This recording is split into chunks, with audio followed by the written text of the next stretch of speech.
네, 안녕하세요. 오늘은 8장 회전운동을 공부해 보도록 하겠습니다.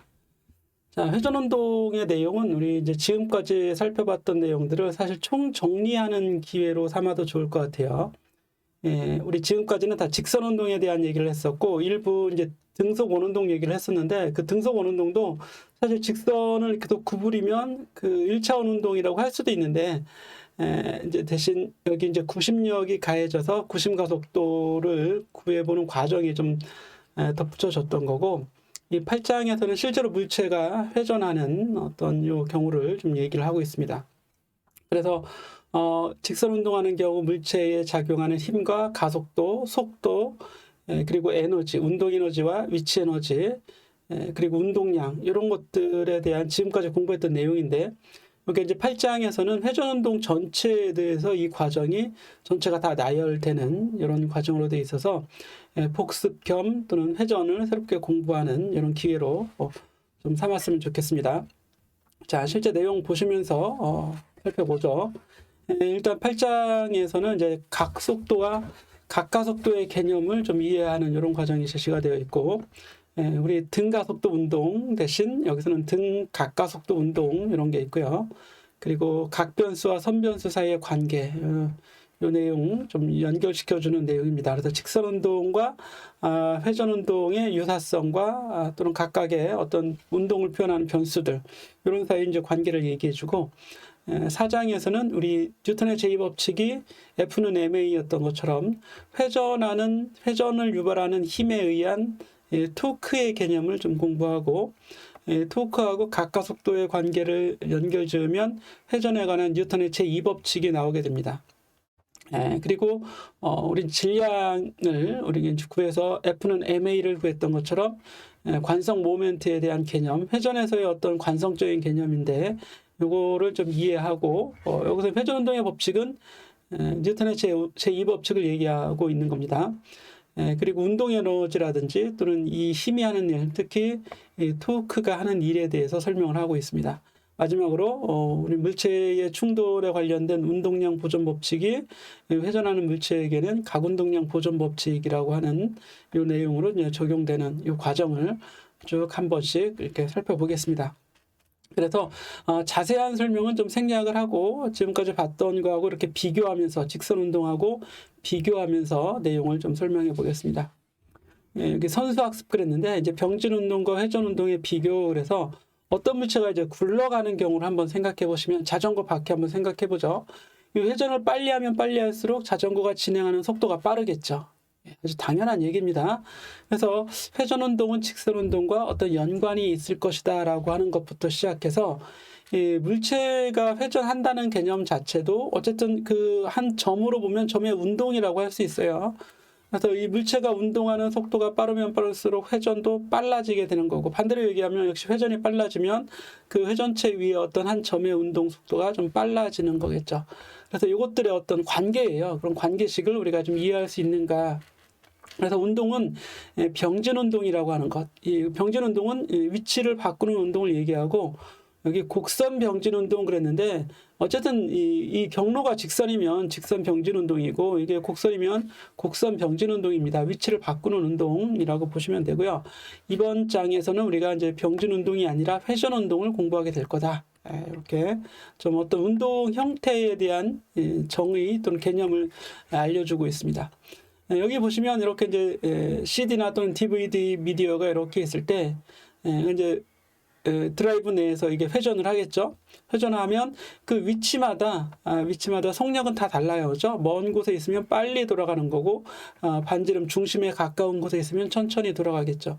하지만 어떤 시간에 돌아가는 회전수는 다 동일합니다. 그죠? 같이 움직이기 때문에 이런 물체들을 우리는 강체라고 불러요. 강체. 그래서 고체를 쉽게 회전해서는 강체라는 용어로 좀 바꿔 부른다. 이렇게 좀 보시면 되겠습니다. 자, 이거에 대한 설명이 나와 있죠. 강체라고 하는 건 어떤 딱딱한 물체, 회전할 수 있는 딱딱한 물체, 이런 걸 강체라고 부릅니다. 자, 8-1절로 본격적으로 내용을 시작해 보는데, 이 각속도와 각가속도가 있어요. 우리 물체가 병진 운동하는 경우에, 즉 위치를 이동하는 경우에는 이 물체의 속도가 얼마냐 또는 가속도가 얼마냐, 이거를 기호 V와 A로 표시했었죠.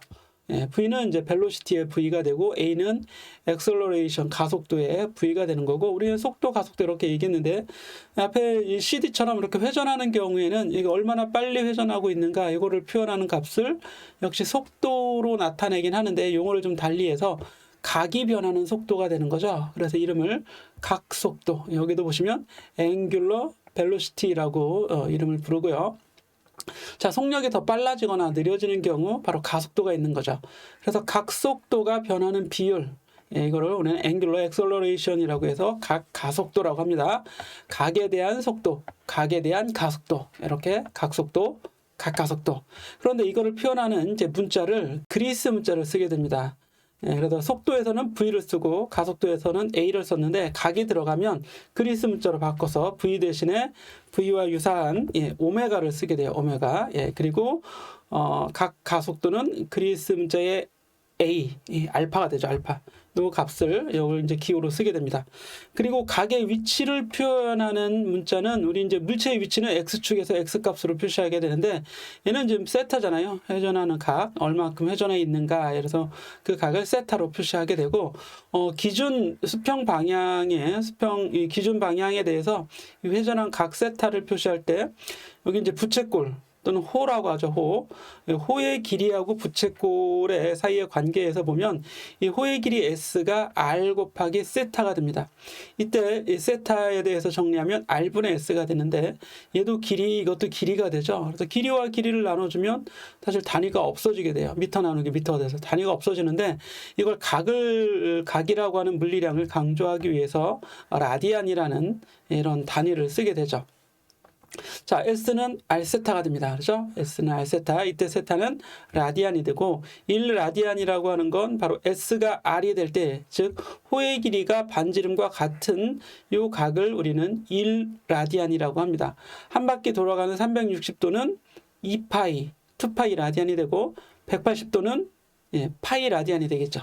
이런 식으로 1도는 360분의 2파이, 즉 180분의 파이 라디안이 바로 1도가 되는 겁니다. 1 라디안은 파이분의 180이니까 이게 그 자체가 57도가 나오겠죠. 이거 뭔가 잘못되어 있네요. 요 값이 맞죠? 57도죠. 180을 파이로 나눈 게 1 라디안이 됩니다. 요거 식을 한번 써볼까요? 혹시라도 또 오해할 수 있으니까. 자, 360도가 여기다 써보죠. 360도가 2파이 라디안하고 같아요. 근데 라디안은 이 단위가 사실은 어떻게 보면 멋으로 붙여준 단위죠. 실제는 차원이 없는 무차원 단위가 되는데 이건 생략 가능합니다. 라디안이라고 하는 건. 그래서 양변을 360으로 나누면 좌변은 1이 되겠고 우변은 180분의 파이가 되겠죠. 라디안이 되는 겁니다. 또는 양변을 2파이로 나누면 어떻게 되겠어요? 2파이분의 360도는 2파이를 2파이로 나누니까 그냥 1이 되겠죠. 1 라디안이 되는 거죠. 그래서 이걸 다시 쓰면 파이분의 180도가 됩니다. 그래서 여기도 파이분의 180도라고 나와 있고 계산해 보면 57도, 약 57도예요. 이 정도의 각이 나오게 됩니다. 여기가. 자, 이렇게 해서 이제 세타는 R분의 S, 요걸 여러분 잘 기억하시고 넘어가면 되겠습니다. 자, 다음 페이지 가보면 같은 얘기죠. 다 같은 얘기예요. 그래서 이동한 각은 여기 기준선의 위치를 각 위치를 0으로 잡으면 나중 각 이렇게 처음 각 이렇게 TI에 있다가 TF로 왔다 그러면 이건 뭐 시간이겠죠. 시간. TI라는 시간, TF라는 시간. 그래서 P점에서 P'점으로 이렇게 이동했다면 이때 회전한 각은 세타 F에서 세타 I를 빼준 요만큼이 요 사이각이죠. 요만큼이 회전한 각이 되겠죠. 그래서 각변이라고 합니다. 각의 변화량을 각변이. 우리는 위치, 변이, 속도, 가속도 이렇게 했던 것처럼 각도, 각에서도 회전운동에서도 각위치, 각변이, 각속도, 각가속도 앞에 다 각자를 붙여주면 회전운동을 나타내는 물리 변수가 되는 것을 우리가 알 수 있습니다. 자, 각속도에 대해서 각속도는 그리스 문자 오메가로 쓴다고 그랬죠. 평균 각속도는 어떤 시간 동안의 각의 변화량, 그렇죠? 우리의 속도는 어땠어요? 시간분의 거리, 위치 또는 위치의 변이였죠. 변이 나누기 시간이 속도였는데 회전에서는 각 변이 나누기 시간이죠. 이걸 각속도 오메가라고 얘기하고 단위는 각의 단위가 라디안이고 시간의 단위가 초가 되죠. 라디안 퍼 세컨드로 써주면 되겠습니다. 순간 각가속도는 이제 각속도죠. 순간 각속도는 이렇게 어떤 특정한 시간에 미분을 해주는 거죠. d 세타 dt를 구해주면 됩니다. 이거는 우리 속도 했던 거하고 동일한 원리에 의해서 이렇게 이제 적용을 해주면 되겠습니다. 자, 다음으로 이제 예제 문제가 하나 나와 있어요. 관련 예제 문제인데 0.5초 사이에 각 변이가 2파이만큼 한 바퀴죠. 한 바퀴 2파이 라디언은 한 바퀴잖아요.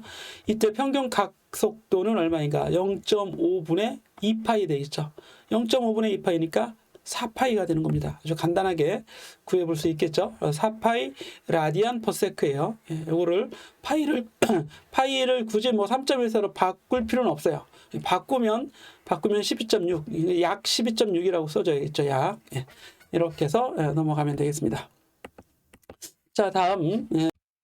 네, 이 문제는 각속도 단위 환산 문제가 되는데요. 선풍기 날개의 각속도가 320 레볼루션 퍼 미닛 이렇게 되어 있습니다. 그래서 이건 회전수 그리고 퍼 미니트는 1분 그래서 초당 분당 회전수죠. 이거를 RPM이라고 합니다. RPM 줄여서 RPM 320 RPM으로 회전하고 있다. 이렇게 씁니다. A번에서 날개의 각속도를 라디안 퍼 세컨드로 이게 이제 국제 단위계 SI 단위니까 이걸로 한번 바꿔보자 그랬습니다. 즉 오메가를 구하라는 얘기죠. 각속도 오메가를 구하는데 지금 주어진 건 320 자, R 레볼루션이죠. 1회전은 몇 파이예요? 2파이 라디안이 되고 1분은 60초가 되겠죠. 그러면 라디안 퍼 세컨드가 바로 나오게 되잖아요. 이거 계산하니까 33.5 라디안 퍼 세컨드가 됐다는 얘기입니다. 그러면 이게 바로 이제 오메가를 계산한 거죠. 자, B번에 보시면 날개 반지름이 2m이면 좀 큰 날개네요. 그죠? 예, 선풍기가 아주 큰 2m짜리가 어디 있어요. 그죠? 예, 대형 선풍기죠. 대형 선풍기. 아마 천정에 아주 강당에 있는 그런 큰 선풍기 같습니다.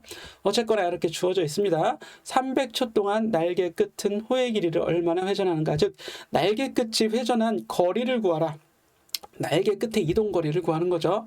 한 번 회전할 때 이동거리가 2파이R이죠. 원주만큼 이동할 테니까. 그죠? 1회전당 2파이R의 거리를 움직여요. 그러니까 R2 집어넣으면 요거는 4파이만큼의 거리를 움직이겠죠. 물론 단위는 이제 미터가 됩니다. 그죠? 4파이 미터를 움직여요. 그럼 회전수를 구해보면 되는데 회전수를 구하려면 지금 여기 보시면 전체 300초 동안에 돌아가요. 그러면 한 바퀴 돌아가는 시간으로 나눠주면 전체 회전수가 구해지겠죠. 아니면 이렇게 해도 돼요. 이게 오메가잖아요. 오메가는 여러분 회전 등속 오른동 같은 거 공부할 때 2파이F라고 이미 공부했었어요. 2파이F. 그래서 F가 초당 회전수, 이게 RPS가 되는 거고 우리는 헤르츠라고 부르기도 하죠. RPS 헤르츠 같은 얘기입니다. RPS 헤르츠 이렇게 쓸까요? 예, 이렇게. 자, 그래서 F를 구하면 2파이분의 오메가가 되고 요거 구해주면 오메가가 지금 여기 이미 33.5가 구해져 있잖아요. 그죠? 나누기 2파이 이렇게. 근데 본래 오메가는 얘가 오메가였어요. 요거 그죠? 요게 오메가였죠? 그러니까 요거 가지고 정확히 한번 다시 구해보면 2파이분의 오메가가 2파이분의 오메가 얘를 다시 2파이로 나눠주면 뭐밖에 안 남아요? 60분의 320밖에 안 남아요. 그죠? 요거를 이게 오메가니까 이걸 2파이로 나눠주면 2파이 약분하면 60분의 320이니까 6분의 32가 돼서 3분의 16이 되겠네요. F는 3분의 계산되죠? 3분의 16. 그래서 약 5.3? 그렇죠? 5.3이죠? 맞나요? 5.3? 네, 5.3 회전하게 되는 거죠. 5.3 헤르츠로 이렇게 회전합니다. 요거는 한 바퀴 도는데 걸리는 시간이 아니라 1회전하는 1초 동안의 회전수가 되는 거죠. 그럼 이걸 역수를 하게 되면 또는 오메가는 t분의 2파이 이렇게도 되겠죠. t분의 2파이. 그러면 오메가가 되는 거고 t는 오메가분의 2파이. 이거 얼마예요? 역수가 되니까 여기 16분의 3이 돼야겠죠. 16분의 3 이렇게. 그래서 16분의 3초가 걸립니다. 이건 1회전 하는데 걸리는 시간이에요. 그런데 전체 300초가 돌아가면 요 16분의 3초로 나눠준 횟수만큼 회전하는 거죠. 이게 회전한 횟수가 돼요. 그래서 2파이 r만큼 1회전에 4파이만큼 회전하니까 이 회전수를 곱한 만큼, 회전수가 얼마예요? 요거 계산하는 요 n을 곱해주면 실제 이동한 거리 s는 4파이 n 이렇게 되겠죠. 그걸 이렇게 계산해도 되고, 또는 세타는 오메가 t 이렇게 계산해도 되는데, 이렇게 계산하면 라디안이 나와요. 라디안. 호의 길이를 구하라 그러는데, 길이를 구했는데 지금 라디안을 구했죠. 아니면 이렇게 구해도 되겠죠. L은 r 세타니까 S는 r 곱하기 반지름 2 곱하기 델타 세타 이렇게 해도 돼요. 그럼 여기 델타 세타를 여기에 집어넣으면 되겠죠. 2만 곱해주면 되네요. 그러면 2.02 곱하기 10의 4승이니까 2200m. 2200m 움직이는 겁니다. 20200m 이렇게 답을 써주면 되겠죠. 자, S는 호의 길이 S, 이동 거리를 구하라 그러면 R 곱하기 세타, 이동한 각도. 그래서 각을 여기에 곱한 거고, 이 각은 각속도 곱하기 시간이겠죠. 이렇게 구해도 되고, 여러 가지 방법으로 답을 구해줄 수 있습니다. 참 간단한 문제인데 되게 오래 풀어봤네요. 좀 우리 간단히 하고 바로 다음으로 넘어가겠습니다. 자, 각가속도. 각속도가 변하면 더 빨라지거나 더 느려지면 이런 얘기죠. 그러면 가속도가 있는 거고, 각속도의 변화율을 우리가 각가속도라고 쓰고요. 단위를 보면 라디안 퍼 세컨드에 다시 퍼 세컨드가 되니까 라디안 퍼 세크 제곱이 됩니다. 그리고 순간 각가속도는 이제 미분한 거죠. d 오메가 dt. 단위는 동일하게 이렇게 보면 되겠습니다. 그래서 속도가 더 빨라지거나 더 느려지면 각가속도가 0이 아닌 값으로 있겠죠. 자, 요거 보시고 이제 관련 예제를 풀어보는데, 이 문제는 어느 회전체의 날개의 각속도 오메가죠. 1400에서 400으로 감소합니다. 그죠? 그런데 이 걸린 시간이 3000초예요. 그럼 나중 각속도가 400, 처음 각속도가 1400파이, 파이가 있었네요. 요거 나누기 시간 해주면 델타 t분의 델타 오메가, 이게 평균 각가속도가 구해지겠죠. 이렇게 구했더니 마이너스 1.047 라디안 퍼 세크 제곱 이렇게 구해집니다. 이게 답이에요. 자, 이렇게 해서 진행하는 방향이 플러스일 때 이제 반대 방향으로, 즉 감속하도록 각가속도의 방향이 결정돼야 되기 때문에 여기 부호로 마이너스를 넣어주는 겁니다. 자, 이번엔 이제 8-2절 보게 되는데요. 우리 등가속도 직선운동 공식 알고 있죠? 그거하고 똑같이 이렇게 했던 과정이 이렇게 나왔었어요. 등가속도, 가속도가 일정하다면 이런 식이 2-11식, 15식, 16식 대체적으로 이렇게 나왔었는데, x를 미분하면 v, v를 미분하면 a. 여기 보세요. 세타를 미분하면 오메가, 오메가를 미분하면 알파죠. 이 관계식이 여기에도 그대로 적용되겠죠. x 대신에 세타 넣어주고, v 대신에 오메가 넣어주고, a 대신에 알파 넣어주고, 시간은 그대로 같은 시간 t니까.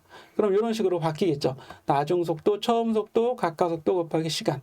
회전한 각, 그죠? 세타의 변화량, 델타 세타죠. 처음 속도 t 더하기 2분의 1 알파 t의 제곱. 그리고 나중 속도의 제곱, 처음 속도의 제곱, 2알파 각변이 이렇게 나오게 됩니다.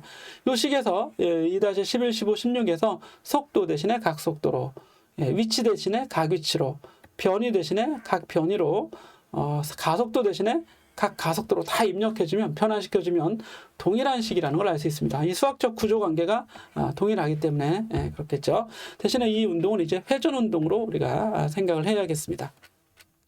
자, 어렵지 않습니다. 여러분들 충분히 다 해볼 수 있고요. 요걸 가지고 적용한 예제예요. 그래서 여기 보시면 각가속도가 주어져 있죠. 3.08 라디안 퍼 세크 제곱. 그리고 이미 예시가 처음 시간을 0으로 잡았습니다. 자, 각속도가 처음 각속도가 2.5 라디안 퍼 세컨드가 되겠죠. 이게 오메가 i가 되네요. 오메가 i. 그래서 이 시간까지 델타 t는 2초가 걸렸고, 회전 각은 얼마냐 그렇으니까 델타 세타를 구하라는 얘기죠. 회전한 각변이 구하는 겁니다. 오메가 i t 더하기 2분의 1 알파 t의 제곱 그대로 집어넣으면 12.6 라디안이, 그죠? 회전한 값이 12.6 라디안이 나오게 됩니다. B번에 보시면 이거 회전수로 바꿔라 그랬는데, 회전수는 한 번의 회전수가 2파이 라디안이죠. 그러니까 2파이로만 나눠주면 회전수가 구해집니다. 그래서 약 2.01 회전, 2.01 레볼루션 이렇게 이제 구할 수 있고요. B번에 보면 이 처음 시간, 나중 시간이죠. 2초만큼 지난 시간 바퀴의 각속도는 2초 후에 나중 각속도니까 오메가 F는 오메가 I 더하기 알파 T 요 식에 집어넣어서 바로 또 구해줄 수 있습니다. 자, 이런 형태로 해서 우리 ABC 문제 다 등가속도 직선 운동 공식, 요 이제 세 번째 마지막 공식으로 처리를 해주면 이동한 변이, 각 변이도 다시 구해볼 수 있겠죠. 자, 교재에 있으니까 여러분들이 한번 다시 보시고 이번에는 8-3절의 선변수, 각변수 사이의 관계를 공부해 보겠습니다. 자, 우리 2시간 동안 이 8장을 다 공부해야 되기 때문에 제가 좀 말이 좀 빨라질 수 있고 발음이 잘 안 들릴 수 있을 거예요. 여러분들이 자, 책과 슬라이드를 같이 보면서 좀 공부를 하시기 바랍니다. 회전운동에서는 회전운동 변수, 선운동에서는 선운동 변수를 가지고 이 선변수라고 하는 건 직선운동 변수를 얘기하는 거죠. 위치, 변이, 속도, 가속도 이런 것들입니다. 변수에서도 회전변수에서 각변수 또는 회전변수 같은 얘기예요. 이렇게 이제 세타, 오메가, 알파 이런 것들을 다루게 되고 등가속도인 경우, 등각가속도인 경우 우리가 공식을 바로 앞에 페이지에서 살펴봤었습니다. 자, 위치 세타는 R분의 S 이미 다 공부했던 내용이고 속력 다 나왔었죠. 이렇게. 그런데 잘 보시면 이 세타는 호의 길이가 되고 요 R은 반지름, 요 세타는 이제 각이 되겠죠. S는 R 세타가 되는데 여기 아주 짧은 시간이 지나면 호의 길이가 변하겠죠. 반지름은 안 변합니다. 원운동이라고 하자면 그 세타가 변하겠죠. 그래서 그 변화율을 구해본 겁니다. dsdt는 R 곱하기 d세타 dt입니다. 그래서 이게 바로 뭐예요? 어떤 시간 동안에 이동한 거리가 돼서 이게 순간 속도가 되는 거고 요 d세타 dt가 바로 순간 각속도가 되겠죠. 그래서 바꿔주면 순간속도 V는 오메가 순간 각가속도 곱하기 반지름 R이라고 쓸 수 있습니다. 회전하는 물체가 있을 때 이 회전하는 각속도를 알면 그 점의 속도까지 다 구해낼 수 있는 거죠. 그 관계식이 V는 R 오메가입니다. 꼭 외워두세요. 아주 간단하고 단순한 거지만 모든 문제에 적용이 됩니다. 기초적인 내용으로 잘 알아두시고요. 바로 다음 페이지 넘어가겠습니다. 자, 각속도도 마찬가지죠. 이제 속도가 변한다면 dv/dt 매우 짧은 시간 동안의 속도 변화 그러면 순간 가속도죠. 그런데 이 순간 가속도는 원운동하는 물체의 속력에 대한 가속도를 얘기해요. 속력에 대한 가속도. 그래서 요거는 V는 속도가 아니에요. 속력을 뜻하는 V가 되는 겁니다. 그래서 속력의 변화량은 그 속력의 변화는 접선 방향의 속력을 얘기해 주는 거겠죠. dv/dt가 돼서 이게 바로 가속도 개념이 되는데 접선 성분의 가속도가 되는 거죠. 구심 성분의 가속도가 아니라 속력의 변화율 되기 때문에 접선 성분의 가속도가 됩니다. 우리 속도에 등속 원운동하는 경우는 속력이 안 변하잖아요. 방향만 변하는 거죠. 속도의 방향. 그래서 등속 원운동하는 물체의 경우에는 이 접선 가속도가 0이었어요. 그렇죠? 하지만 이 속력이 빨라지거나 느려지는 경우에는 가속도가 존재하겠죠. 접선 가속도가. 그래서 속력이 변하는 경우 이렇게 보면 되겠습니다. 그때 이 가속도를 AT라고 합니다. 접선 성분의 가속도. 그리고 d오메가 dt는 각속도의 변화율이 되기 때문에 이걸 각가속도라고 우리가 이제 얘기하게 되는 거고요. 그래서 R 알파 또는 알파 R이 되는 거죠. A는 R 알파, A는 R 알파 이렇게 기억을 하면 되겠습니다. 이 좌변의 A는 접선 가속도입니다. 구심 가속도가 아니에요. 잘 알아두세요. 혼동하지 않도록 합니다. 자, 그리고 원운동을 하고 있다면 그 순간 접선이 아니라 구심 가속도죠. 이거는 지름 성분의 순간 구심 가속도입니다. 구심 가속도는 R분의 V제곱. 우리가 이미 알고 있는 내용이죠. R분의 V제곱. 그래서 요거랑 다르죠. 얘는 접선 가속도. 요거는 지름 성분의 구심 가속도가 됩니다. 두 가지 잘 알아두시고 R 오메가 제곱이라고 쓸 수 있겠죠. V는 R 오메가니까 그렇죠. 앞에 있는 식 앞에서 V는 R 오메가를 대입하면 오메가로 나타낼 수 있습니다. 오메가 제곱 R 이렇게 쓸 수 있겠죠. 이런 거 기본적이지만 매우 필수적인 그런 공식이기 때문에 달달 외우고 있어야 됩니다.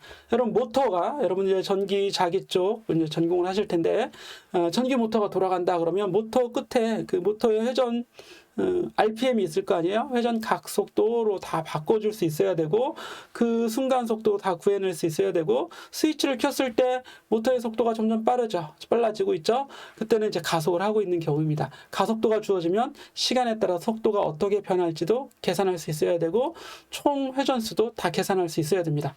그런 내용들을 지금까지 공부한 거예요.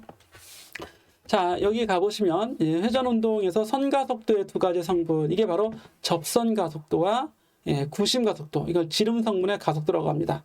그래서 이렇게 보시면 좀 잘 흐리게 나와 있어서 잘 안 보이는데 요 점의 가속도는 요게 이 움직이는 이 속력 성분, 이 접선 성분, 요 가속도가 바로 AT가 되는 거고 구의 중심을 향하는 가속도가 구심 가속도. 이게 이제 지름 성분의 가속도가 되겠습니다. 그래서 전체 가속도, 순간의 가속도는 이 피타고라스 정리 AT 제곱 A 아래 제곱 합의 루트가 되겠죠. 이 둘이 이렇게 직각을 이루기 때문에 그런 겁니다. 자, 이렇게 해서 그런데 이걸 직접 구할 일은 없겠지만 일단 이런 식으로 좀 구한다 알아두시면 되고, 여러분들은 중요하게 접선 가속도, 구심 가속도 따로따로 다 구할 수 있어야 된다. 이렇게 보겠습니다. 자, 이제 여기까지만 하시고 이제 8-4절의 토크에 대해서 이제 공부를 할 텐데요. 토크까지 공부하고 좀 쉬도록 하겠습니다. 토크의 정의인데, 토크는 실제 순 우리말은 아니죠. 이건 이제 외국에서 들어온 외래어가 되는데, 그래도 그냥 우리말화해서 아주 잘 쓰고 있습니다. 그런데 뜻을 모르면 안 되겠죠. 뜻을 알아야겠습니다. 이 토크의 정의, 토크의 기호는 그리스 문자의 타우를 씁니다. T와 유사하죠. 타우. 이렇게 쓰고, 다른 이름으로 힘의 능률이라고 합니다. 힘의 능률. 그리고 돌림힘, 우리말로 돌림힘이라고도 해요. 영어로는 TORQUE가 되죠. 톨크가 돼요. 톨크. 예. 발음 잘 해보세요. 예. 자, 이렇게 해서 이제 토크를 뜻하는 우리말과 기호를 이렇게 했는데, 다른 이름 또 있죠. 힘의 모멘트라고도 합니다. 이름이 여러 가지예요. 힘의 모멘트, 그리고 여기 회전력 이렇게 했는데, 회전력은 그냥 일상적인 용어로는 회전력을 쓸 수 있지만, 회전력 그러면 회전하는 힘 이렇게 돼버리기 때문에 다시 힘으로 돌아와서 이건 좀 올바른 용어는 아닙니다. 예. 그래서 여기 있는 토크라고 하는 건, 즉 타우는 어떤 의미인지 뒤를 우리가 뒷장을 봐야 정확하게 알 수 있어요. 자, 우리가 문을 열려고 합니다. 여기 이제 출입문을 위에서 본 거죠. 위에서 이렇게 보면 여기 이제 경첩이 있어서 회전축의 중심이 되겠죠. 그리고 문을 열면 이렇게 또는 이렇게 문이 움직이게 될 겁니다. 그래서 요 문 손잡이에 F1이라는 힘을 줬죠. 그랬을 때 토크는 어떻게 구하냐면 F1 곱하기 여기 회전축으로부터 손잡이, 즉 힘이 작용한 점까지의 거리 벡터가 R1 벡터예요. 이 둘을 곱하는 겁니다. 이렇게 하면 토크가 구해져요. 그러니까 토크는 RF, 토크는 R 곱하기 F 이렇게 외워두시면 됩니다. 타우는 RF, 타우는 RF. 이거 뒤에서 다시 나오겠지만 한번 써보죠. 타우는 R 곱하기 F 이렇게 구한다. 대신에 이때 F하고 R하고 이렇게 수직이 돼야 돼요. 이 가해주는 힘하고 문의 이 손잡이까지, 회전축에서 손잡이까지 거리 위치 벡터가 수직이 돼야지만 이게 이제 RF가 그대로 되는 겁니다. 만약에 수직이 안 되면 자 보세요. 지금 10번 그림처럼 힘을 이렇게 여기 이제 F2처럼 이렇게 힘을 줬어요. F3 이렇게 힘을 줬습니다. 그러면 이 힘을 연장한 선, 이 힘의 연장선을 그어서 그 연장선의 수직으로 지나가는 이 R3를 이렇게 선을 긋습니다. 이때 R3하고 F3를 곱해주면 이게 토크가 되는 거예요. 수직이 되게끔 항상 곱한다. 수직이 되게끔. 그런데 힘을 연장해서 그 연장선까지의 수직거리 R3, F3를 곱하면 토크가 나와요. 그게 이제 이 페이지의 주요 내용입니다. 그러면 단위는 어떻게 돼요? 단위는 힘 곱하기 거리가 되니까 뉴턴 곱하기 미터가 되겠죠. 토크의 단위는 뉴턴 곱하기 미터가 됩니다. 다음 페이지에 아마 나올 텐데 일단 뒤에 가서 다시 보도록 하고요. 자, 한 물체에 몇 개의 토크가 작용한다. 그러면 예를 들어서 지금 이런 물체가 있는데 5점이 아마 회전축의 중심 같아요. F1은 이 물체를 반시계 방향으로 회전시키려고 하는 힘이 되겠죠. 그리고 F2라면 이렇게 힘을 가했다면 이 물체를 시계 방향으로 회전시키려고 하는 힘이 될 겁니다. 그럼 하나의 힘은 반시계 방향으로 회전해라 힘을 주는 거고, 다른 힘은 시계 방향으로 회전하라 힘을 주기 때문에 이 두 힘이 서로 상쇄되는 효과를 만들어낼 텐데, 힘의 상쇄가 여기서 중요한 게 아니라 토크의 R자 값이 중요한 거죠. 그래서 F1에 의한 토크를 구할 때 F1까지 수직선을 내려 그은 이 D와 F를 곱한 것, 이게 이제 토크 타우가 되는 겁니다. 그런데 여기도 이 힘의 수직선을 이렇게 내려 그으면 D2 곱하기 F2가 나오겠죠. 그럼 어떤 게 더 클 것 같아요? 지금 얘는 반지름, 즉 멀리 있는 것 같고 힘도 크잖아요. 그래서 요 F1에 의한 토크가 더 크다. 그래서 토크 타우 1 마이너스 타우 2 한 게 바로 R자 토크가 되는 겁니다. 그래서 여기서 R자 토크는 타우는 타우 1 마이너스 타우 2 이렇게 써주면 되겠죠. 방향을 여기 이렇게 이제 방향을 쓰는 겁니다. 이게 하나는 반시계 방향, 반시계 방향으로 회전시키는 힘에 의한 토크는 대개 이제 플러스로 두고 이건 이제 시계 방향으로 회전시키는 힘이 되는 거죠. 이런 경우에는 마이너스 토크로 해석을 합니다. 그래서 이 경우는 D1 F1 마이너스 D2 F2 이렇게 이제 답을 구하면 되겠죠. 그래서 여기 R자 토크 이렇게 이제 나와줄 수 있는 겁니다. 예. 여기 보시면 두 토크의 차이가 된다. 그래서 이렇게 차로 구해줄 수 있는 거죠. 네, 그리고 이제 다음 페이지 가면 이 토크의 방향도 나옵니다. 토크는 벡터예요. 벡터이기 때문에 크기도 있고 방향도 있는데 그럼 방향은 어떻게 우리가 설정을 하는지 보도록 하겠습니다. 자, 이런 이제 원통 물체가 있어서 이렇게 힘을 줬다고 하자고요. 외부에서 힘을 줘서 얘를 이제 회전시키면 여기 RF가 있기 때문에 F에 의한 토크가 만들어지겠죠. 자, 타우는 R 곱하기 F입니다.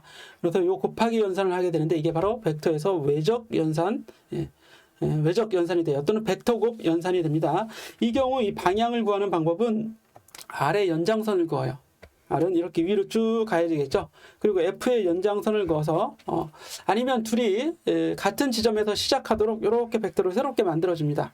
그래서 이게 이제 R 벡터가 되겠죠. R 벡터, 검은색 벡터, R 벡터, 그리고 F 벡터 이렇게 됩니다. 그래서 같은 점에서 시작하도록 이렇게 그림을 그려주고 이 엄지손가락이 이 R에서 F로 돌아가도록 이 네 개의 손가락이죠. 네 개의 손가락이 R에서 F 방향으로 감싸지듯이 회전을 시켜보는 겁니다. 이렇게 손으로. 그러면 이렇게 회전하게 되겠죠. 이렇게 회전판에 회전 방향대로 네 개의 손가락으로 한번 감아줘 보는 겁니다. 이때 엄지손가락 방향이 토크의 방향이 돼요. 아주 중요합니다. 일단 엄지손가락의 방향이 타우의 방향이 된다. 만약에 회전이 반대가 아니라 이제 힘이 반대로 가해지게 되면 그때는 R에서 위로 이렇게 감아줘 줘야 되니까 토크의 방향은 오른쪽 축 방향이 돼야 돼요. 그래서 토크는 축 방향입니다. 축 방향. 쉽게 표현해서. 그래서 나오는 축이거나 들어가는 축, 저쪽 오른쪽 축 방향이 되겠죠. 자, 이런 식으로 이제 설명해 주시면 되고, 설명했고요. 그 다음에 이 경우도 마찬가지죠. 여기 이제 볼트가 있는데 스패너로 힘을 가하려고 그래요. 그래서 이제 아마 이렇게 힘을 가하면 이제 풀으려고 하는 거죠. 조여져 있는, 이 볼트를 좀, 이 너트나 볼트를 좀 풀어내려고 합니다. 그럼 힘을 이렇게 가하는데 손으로 이렇게 밀어줘야 되잖아요. 그럼 이 힘이 작용한 점까지 연장선을 그으면 오른쪽 방향이 되겠죠. 아니면 시작을 같은 점에 놓고 그런 다음에 감아주면 이거 역시 오른손으로 감아줘야 돼요. 왼손이 아니라. 그래서 이건 오른손 법칙이라고 이름을 이렇게 지은 겁니다. 그래서 여기 R에서 F인데 여기서는 중심이 여기가 회전축이니까 R은 여기 빨간색 벡터가 바로 R 벡터가 되는 거고 R은 오른쪽으로 쭉 나가는 거죠. 그래서 감아주면 엄지손가락 방향 토크 축에서 토크가 바로 이 Z축 방향이 되게 향하게 되겠네요. 이렇게 해서 크기와 방향을 다 계산해 볼 수 있습니다. 그리고 이제 예제 8.5번 가보면 이런 문제가 있는데 이거 역시 이제 두 개의 힘에 의한 R자 토크를 구하는 거죠. 두 개의 힘인데 여기서는 밀어주고 있고 여기서도 밀어주고 있는 것 같아요. 그렇죠? 그래서 하나는 플러스가 되고 다른 하나는 마이너스가 되는 겁니다.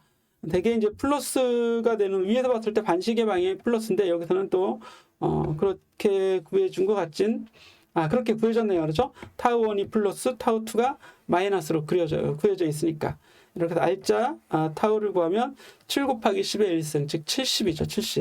70 뉴턴 미터가 됩니다. 자, 토크의 단위는 앞에서 우리 보면 토크는 RF잖아요. RF. 그러니까 R의 단위 곱하기 F의 단위, 미터 곱하기 뉴턴의 단위가 되는 거죠. 뉴턴 미터라고 써주면 됩니다. 자, 여기까지 해서 우리 잠깐 쉬어보고 8.6번도 있네요. 요거 한번 풀어보고 쉬도록 하겠습니다.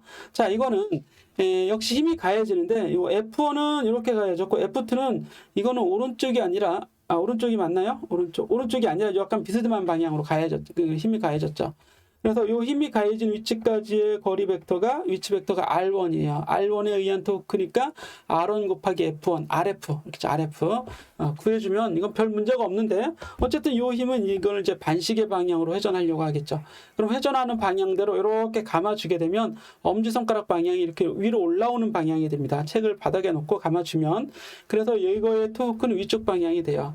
그런데 이 F2는 이렇게 거꾸로 감아줘야겠죠. 이게 시계 방향으로 돌아가기 때문에 그러면 아래 방향의 토크가 돼서 요거는 이제 마이너스 토크가 되는 거예요.